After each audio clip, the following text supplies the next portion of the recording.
So,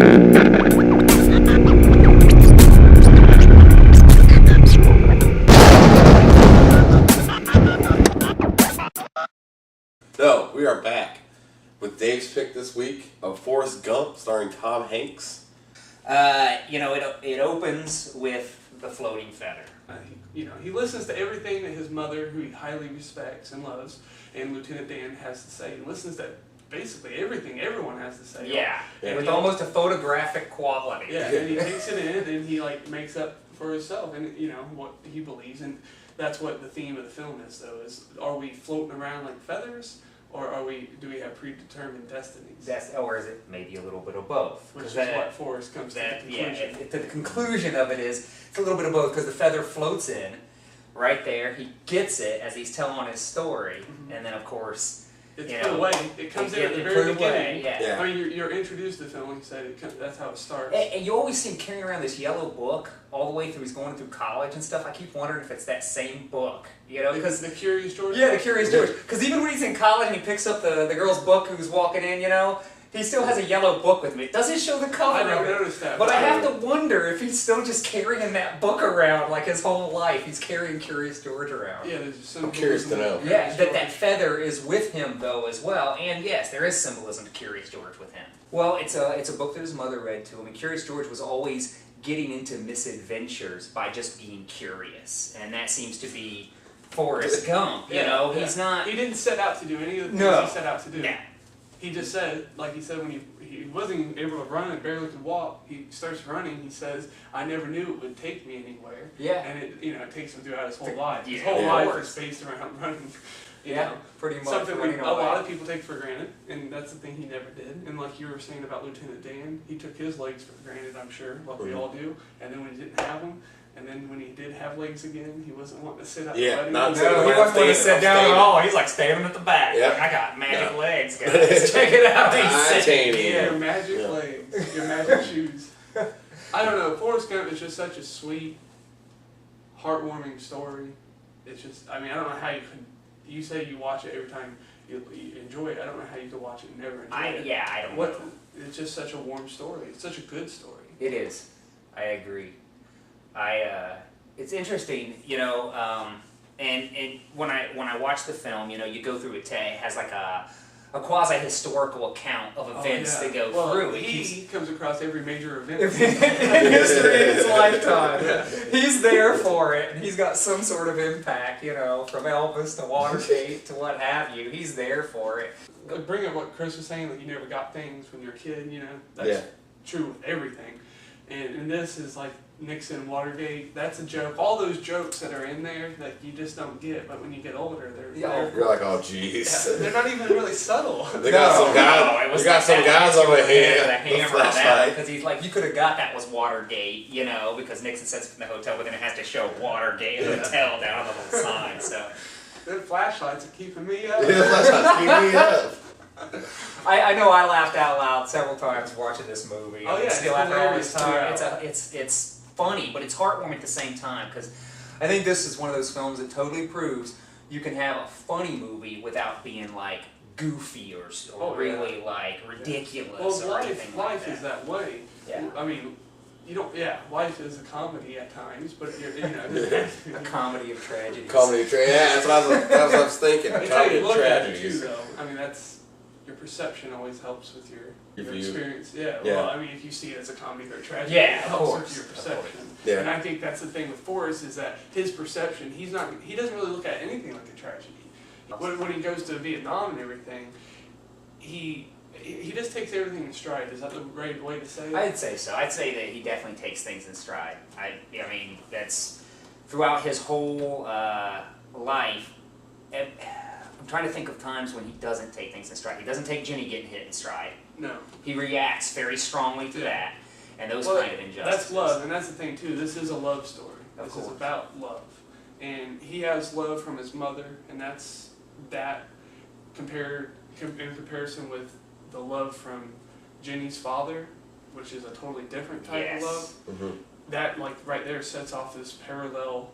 For these two characters, as they've met each other and they go out through their lives, they separate and they go on their own path. But that's what it comes down to. he loves her and he's gonna like accept anything that she puts him through. Would you think that part of the film, and I'm just putting this up to conjecture, is that you would have to be somehow mentally deficient in order to be that good, that blindly, like unconditionally loving, to, you know, like, because he does all these things just kind of bumping around like a feather on the breeze. Most people would get caught up in their ego, or when they're in Vietnam, they would run for their own life and just screw everybody else, but he becomes a war hero. You know, he lucks into playing ping pong, and then he's like, oh, feels bad about the $25,000 check. You know, he's like, well, I'm just going to tell, his mom has to convince him to tell the white lie that he used those to take the 25 grand, and he just kind of like, you know, it's almost a theme of it, like, to be that selfless, to be that unconditionally loving, you have to be somehow mentally deficient, because most people don't even understand it. They couldn't think that he would run that far for no reason. He has to be doing it for something. I think that is a lot. I mean, that's a good point to bring up, because no, I don't believe that's true. But the way that the movie sets it up, you're set up with, he's got a 75 IQ of 75. So yeah. the audience immediately kind of has this thing where they kind of laugh or kind of look down on him because he's dumb. He's a dumb. Everybody in society does that these days. Anybody, if you're different than who I am, or society tells me I should frown upon you. I mean, and that's just, it's big at its finest. you know what I mean? It's being big at its finest. But I think that it kind of one of those films where it kind of puts it back in your face. It's like you don't have to be smart, quote unquote, to what the norm is. You have to just be confident within yourself and be able to make decisions for you and live your own life, and then everything else will just work out in the end. He ended up marrying the girl of his dreams. Yeah. I can't say shit, you know. Well, yeah, he waited a long time. He did wait a long time, Yeah, and he had to deal with a lot of shit. But if you're willing to put in the time, and you're willing to like get spit on, you're willing to trek through the mud, and you're willing to work for what you want, you can get anything out of life. Well, let's hope that's true. I mean, that's what I'm relying on. Yeah. Hey, the basis for Forrest Gump could work in your life too. Buy my self-help book. But I think the We're talking about character like of giving money Forrest to Gump, charity. yeah, Like people, like you look at people that do charities. People that give money, and there's people that do charity work. Like you can give money and open up a park and like, oh, I'm the greatest, but you didn't do shit. You just showed up, wrote the check, and there you go. You did some charity. Well, you earned money. Or you're down your ass, you got your ass on the line feeding the homeless, and you're making the food, and you're putting it out there, and you're serving it. That's putting time towards charity. That's putting your heart into charity. And I think Forrest would have done both. Because I think he was truly altruistic, rather than just being, well, I want to seem altruistic. Well, I want to talk about how Jenny, she runs out from her dad when she doesn't show up to school, and Forrest goes to the house, and he's like, why didn't you go to school? And she's like, run! You know, and they run back in the corner. She's like, please make me a bird so that I can fly away from here. Please, God, make me a bird. You know, and then those birds fly off. And you see her, then they play Freebird as she's up on the ledge. She brings this up twice, and that's brought up twice in the middle of a movie, with her wanting to be a bird so that she can fly away. And then she's standing on the ledge as they're playing Freebird, all smacked out and coked out and stuff like that. And then at the end, you see those same birds fly into the tree over her grave, basically, that flew off when she was a kid, after Forrest leaves, you know. And he sees it too. Yeah, he sees it too. He acknowledges it, which I don't know if that's more for just the audience. Probably. Probably. In a Hollywood film, sometimes, you know, they have to do things like that. Yeah. But go ahead. I forgot. Yeah, I can't sit like this. Look so gay when I sit like this. I can't do that. Amanda's gonna give me shit. What's wrong with looking gay? Amanda gave me shit for it last week, and I can't have that. Did she? Yeah, she was on me about it. Oh, just don't go online, man. I know. Got me. But I think that was a theme that followed her throughout the film, and I think it shows. She was a free spirit. She was that free bird that was flying everywhere. She prayed to be a bird so that she could fly far away from there. But the thing is, I think another theme is you can't fly away from those kind of problems. She tried. And she tried to run and run and fly and run away her whole life. And whereas Forrest was actually running, but confronting life the whole time he was running, she was flying away and not really confronting her life. She would bounce from place to place as soon as it got bad here because she'd get back into an abusive relationship. Her problems were within inside her. They were her problems, and she couldn't run from those problems. That's what she meant at the end couldn't let of it Forrest, go. is that she was messed up for a long time. Yeah, she apologized. Doesn't go into detail, but I take it that she's admitting the truth finally. Yeah, I was messed up. And she goes back and sees the house and starts to, I guess there's just not enough rocks. She's like just trying to destroy this house.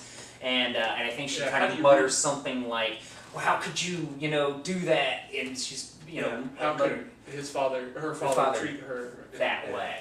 In this movie where I am just like uplifted, like there are several times in this movie where you just get that feeling, at least I do, where my heart rises and soars. The music comes sweeping in and takes you away. Yeah, the Forrest Gump sweep or whatever it's hard not to be taken away when that happens. Movie totally. Yeah, that moment is a strong one when Ginny and they. Well, he says it's the happiest moment of his life. Mm-hmm. And then later on he says that was the happiest time of my life when Ginny comes and lives with them and stuff like that. But at that time he's like, it was the happiest moment of my life. Standing in front of the Washington Monument, in the pool. This crowd of thousands. This giant crowd clapping and stuff, all the energy. War, He just got back from war and he finds Ginny right there by accident. Once again, drifted like a feather. He's just like, she's like, you're perfect, woof, and pushes him in line. Man, you're brave for doing this, man. You're great. He's like, what am I doing? He's just there taking a picture, and the next thing he knows, he's thrown into some Vietnam veteran. Yeah, but I like. That's Abby Hoffman. Line everywhere. In the flag shirt. Yeah, that's Abby Hoffman. There's a movie that they made about him with Vincent D'Onofrio. That's excellent. I highly recommend it. We could watch it sometime, maybe. Hey, right? But counts. But yeah, he the one guy that's like he said fuck a lot. Yeah. He had really a lot of spirit. He wrote a book called Steal This Book, and he's inspired a lot of people. I mean, he inspired System of a Down to make the album Steal This Album. So, and I think the movie might be called Steal This Movie or something like that. I think it is. Is it? Okay. But it's just cool. He comes across that guy. He comes across the Black Panther Party there, which is a. That is so funny. That's a great scene. You can spoil your Black Panther party. I didn't mean to get in a fight in your Black Panther party. But they do take you through all the presidents. They do. In his lifetime. Yeah, and like all the assassination attempts. There's a lot of assassination attempts. And stuff. Yeah, there is. There's a lot of assassinations, a lot of assassination attempts during that period of time before it went through, which the filmmaker decided to include throughout the whole film. Yeah, he did. He highlighted, I think, every single one of them. It's what I guess it shows in that the time of America. We were just, it was just wild. Really. Well, yeah, I think that America was. Well, we came in the 80s, I did, and all that was gone. Yeah, I guess the establishment won.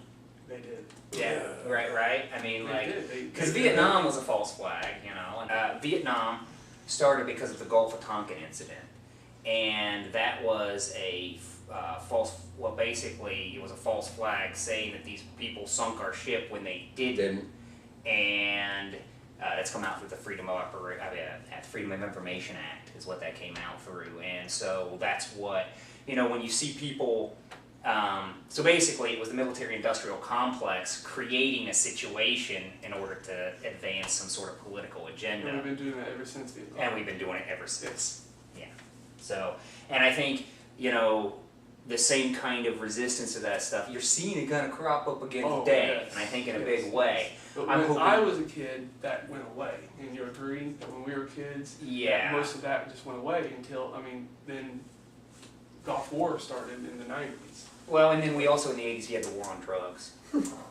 Which is it's a literal war. That is a war. That's why you can bring in the military onto American civilians and citizenry if there's drugs involved. That's what they did in Waco. They said that they used methamphetamines, or they had meth in Waco in order to get the military involved in that.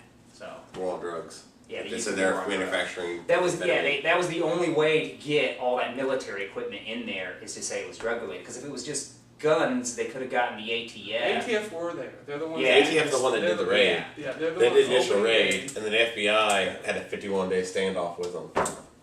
Yeah, the FBI came in, and they're the ones that did crazy stuff. They killed 76 men, women, children. Friggin' wiggling their butts at them and mooning them, and then saying "send your kids out" and stuff, and cussing at them. They shine lights on them at night. These boots were made for walking. Play loud music and play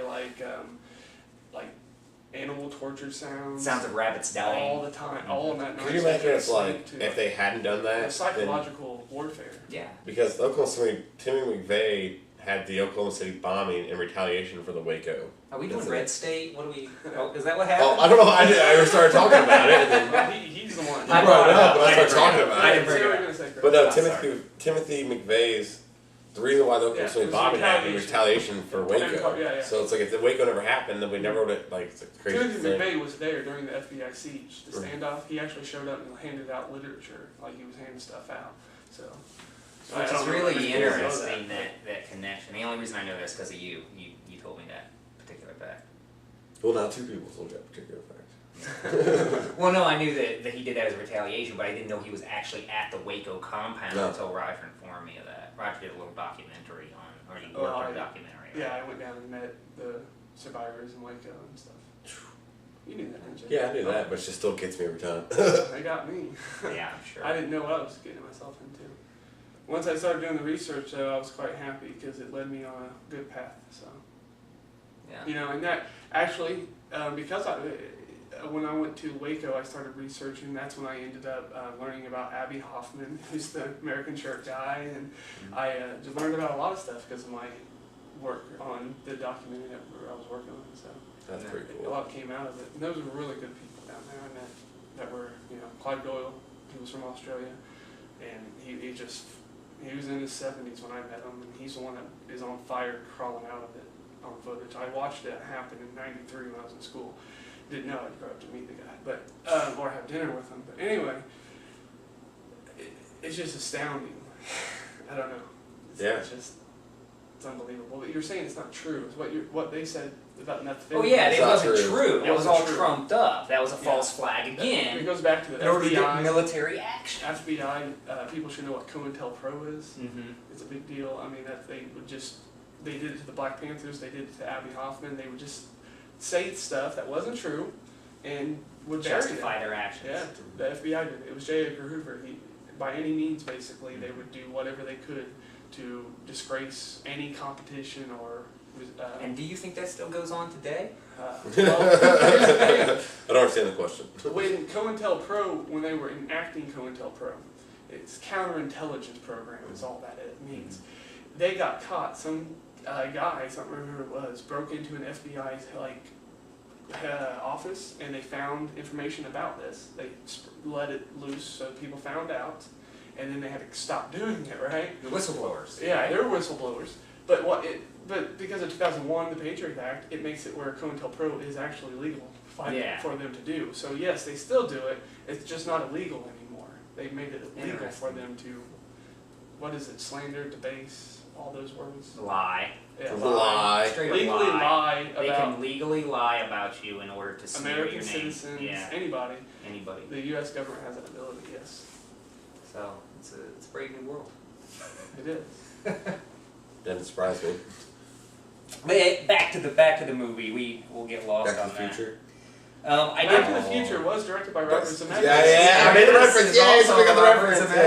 Yay. Yeah. Yay, somebody Yeah. got it. Yeah, they right before he learns ping pong, he's watching Gomer Pyle. Surprise! USMC. Surprise! That Surprise! guy, the wounded vet, walks by and says, "Gump, how can you watch that stupid shit?" And it's true. You think about that, being in Vietnam, going through that hell, and there's this bullshit TV show Making fun of your. basically, Yeah. it's Marines, and there's this goofy guy. It's just like Forrest Gump in a way, but Yeah. not. But it's just the. Also, it makes a statement like, "Hey, get out from in front of the TV and maybe you become a ping pong champion." Or do I something. know. Stop watching Yeah. fucking bullshit TV. Get up and do something, right? At the end of it, when little Forrest is like, "Can I go and watch TV now?" And I thought, boy, that kid, that's what kids were like, I guess, Yeah. I want to go watch TV. Leave me alone. Alright, guys. So, Forrest Gump. 2 thumbs up, everybody. Yeah. Yes, Sling Blade next week. Sling Blade. Sling Blade. Awesome. I'm ready for Sling Blade. We watched Yeah. Forrest Gump this week and Sling Blade next. I gotta figure out my pick for next week. Out. Yeah. See ya. Out. Oh.